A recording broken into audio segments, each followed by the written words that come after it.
આજે તારીખ 16/11/2024 ના રોજ ધરતી ગ્રુપના સહયોગથી કરુણા સેવક ગૌશાળા ચેરિટેબલ ટ્રસ્ટના ગૌસેવકો પૂર્ણધામ વૃદ્ધાશ્રમ અને ગૌશાળાના વડીલોને ગરમાગરમ સવારનો ગરમાગરમ ચા નાસ્તો કરાવી રહ્યા છે તથા મધુભાઈ પાડદોરીયા તરફથી મીઠાઈ અર્પણ કરવામાં આવી રહી છે.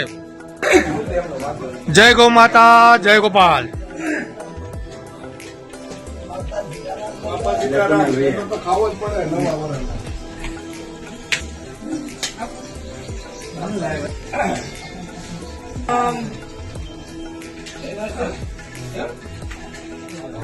હજી આવે છે ગાડી આવે છે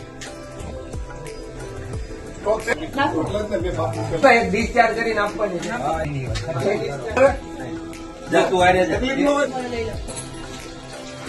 તમારા ફાવે તો લેજો તમે.